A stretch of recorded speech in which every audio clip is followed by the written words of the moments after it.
Oke,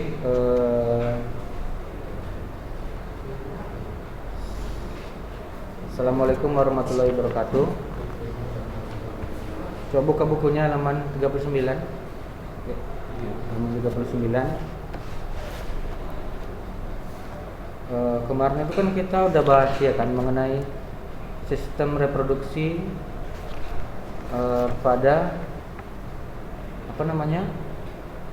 pada manusia kan begitu kan, dari menstruasi, ada juga dengan sampai dengan terakhir kemarin kemarin terakhir yang ini proses perkembangan embrio ya kan. Nah, jadi coba buka halaman 39 ya. Juga penyakit-penyakitnya kemarin terakhir ya. Penyakit-penyakit pada sistem reproduksi ya kan. Nah, jadi halaman 39 itu ada upaya pencegahan penyakit pada sistem reproduksi manusia. Ya. Halaman 39 ada upaya pencegahan penyakit pada sistem reproduksi manusia ya. Jadi di sini ada beberapa ya. Ada beberapa poin ya. Upaya pencegahan penyakit pada sistem reproduksi manusia ya. Di sini apa kata bukunya?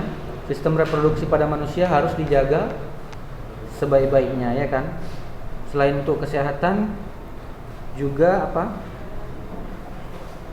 untuk mengagungkan ciptaan ya. Ciptaan Allah ya kan. Nah, jadi penyakit pada sistem reproduksi itu dapat disebabkan oleh beberapa faktor ya kan. Faktor pertama yaitu apa katanya? Kurang menjaga kesehatan organ reproduksi ya. Nah, jadi apabila kebersihan organ reproduksi dijaga, maka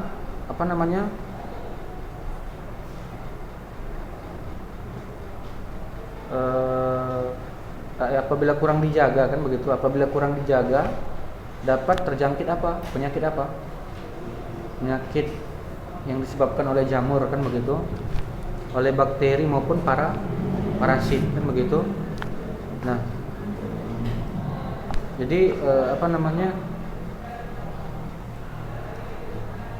berikut beberapa upaya ya untuk mencegah terjadinya penyakit pada sistem reproduksi yang disebabkan oleh infeksi jamur, bakteri maupun parasit ya.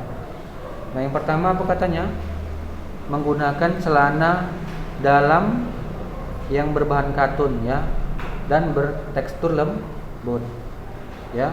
Hindari bahan yang bersifat panas kan begitu.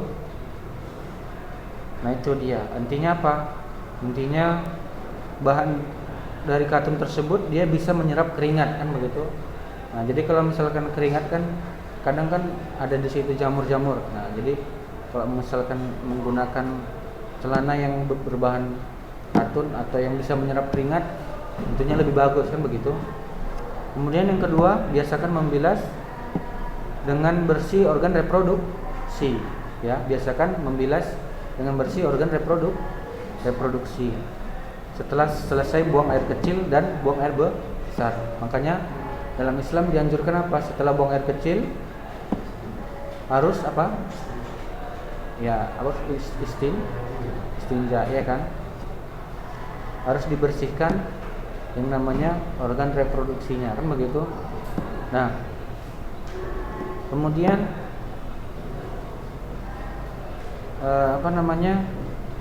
mengeringkan sisa air yang menempel di kulit menggunakan tisu atau handuk hingga benar-benar kering begitu ya.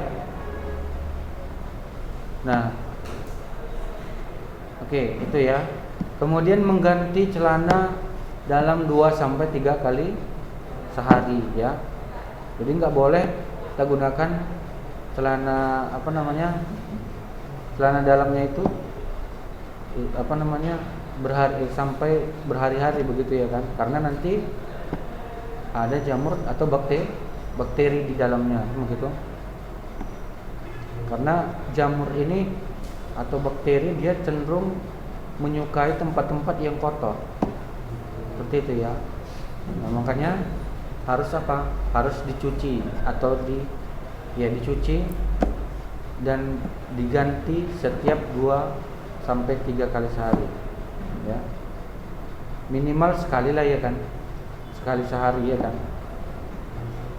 Nah, memotong rambut yang ada di sekitar organ reproduksi apabila sudah panjang. Karena apabila terlalu panjang akan menjadi sarang kuman. Nah, jadi sunnahnya ada enggak seperti itu? Ada ya kan? Memotong bulu kemaluan, begitu ya. Nah, supaya apa?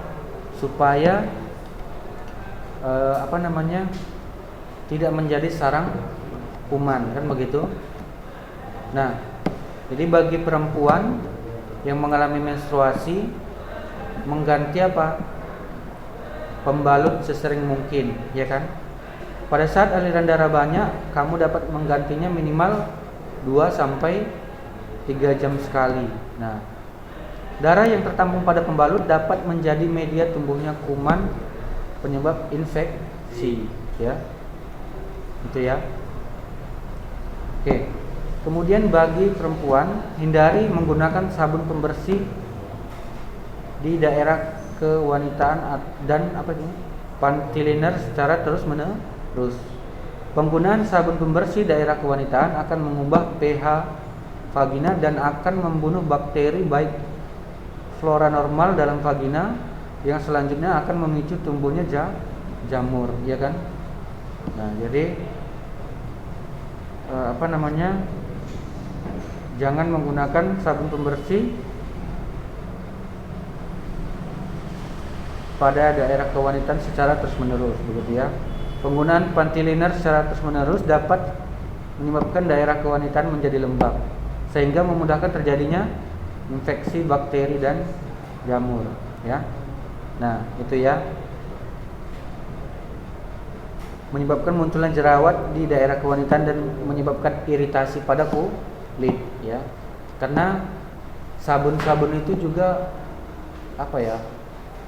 sabun yang kita beli gitu kan, itu juga kalau dipakai gitu kan, itu terkadang bisa menimbulkan efek panas, ya, panas pada kulit, begitu ya. Nah, jadi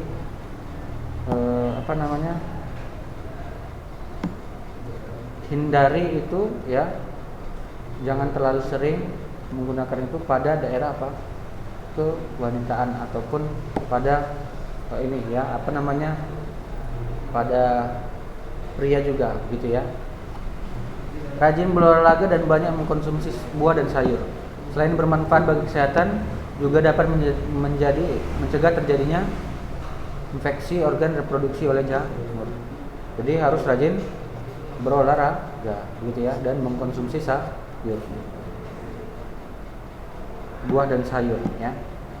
Nah, jadi itulah dia diantara upaya untuk mencegah terjadinya penyakit pada sistem reproduksi. Karena umumnya penyakit pada sistem reproduksi itu disebabkan oleh bakteri maupun jamur, gitu ya. Nah, faktor lain apa? Pergaulan bebas dan penggunaan narkoba, ya. Nah, contohnya misalkan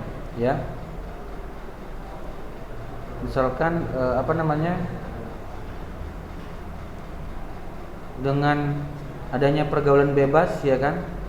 Nah, nanti bisa rentan ke melakukan aktivitas seksual di luar nikah, dan itu dilarang, ya. Jadi dilarang melakukan aktivitas seksual di luar nikah. Nah, kenapa dilarang? Karena nanti dapat menyebabkan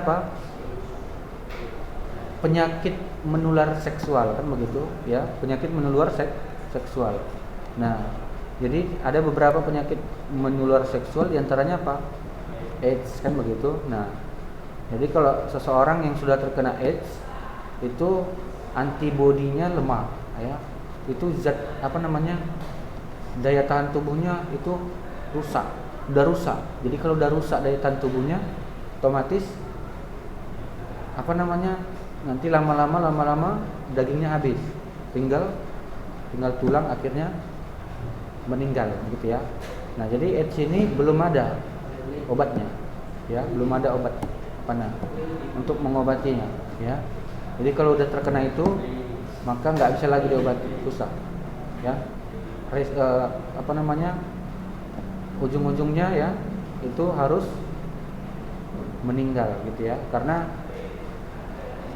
yang Ustaz jumpai ya dalam kehidupan sehari-hari yang terkena AIDS itu belum ada yang selamat ya, itu meninggal ya. Ada itu bapaknya terkena, kemudian setelah bapaknya meninggal, bapaknya kemudian anaknya, karena satu rumah kan begitu, anaknya terkena. Nah, anaknya juga terkena dan anaknya juga meninggal. Itu ada di kampung bapak tuh, kampung Ustad ya sana. Dan ya itulah, jadi dua-dua meninggal. Makanya berbahaya ya penyakit AIDS itu ya. Jangan melakukan aktivitas seksual, jangan melakukan aktivitas seksual di luar nikah gitu ya. Nah, kemudian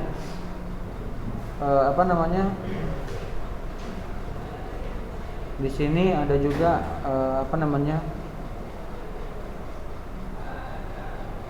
ya.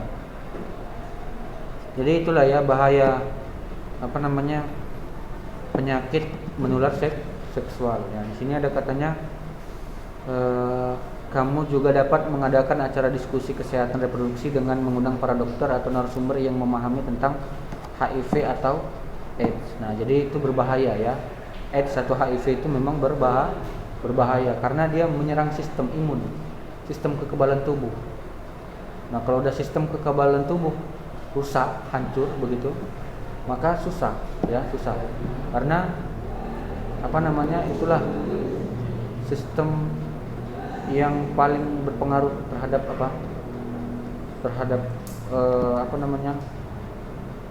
terhadap kekebalan tubuh seseorang begitu ya. Nah, oke, itu saja ya mungkin untuk untuk lanjutan materi kita. Jadi materi sistem reproduksi udah selesai ya. Nah, materi sistem reproduksi udah selesai.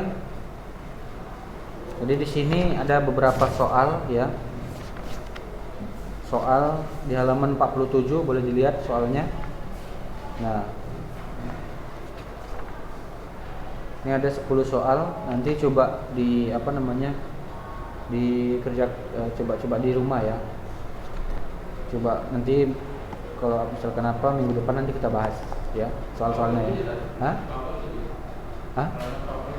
Ya, halaman 47 ya. Halaman 47 coba dikerjakan ya. Dikerjakan aja, dijawab-jawab aja gitu ya. Sama halaman 49-nya. Ini ada buku latihannya, Kak. Ada buku latihan ya. Nah, kalau ada buku latihannya coba nanti dijawab-jawab lah ya. Dijawab-jawab. Karena nanti atau sekarang dijawab boleh. Kalau misalkan sekarang dikerjakan boleh. Di buku latihan ya. Di buku latihan sama yang halaman 49. Itu nomor 1 sampai nomor 5. Ya, nomor 1 sampai nomor 5 ya. Jadi minggu depan itu kita bahas. Oke, minggu depan kita bahas. Jadi harus udah siap semua ya. Ya, langsung jawaban aja. Nomor 1 sampai 10, kemudian bagian B nomor 1 sampai 5 ya. Oke ya, demikianlah materi kita hari ini. Assalamualaikum warahmatullahi wabarakatuh. Ini kita memang satu les ya.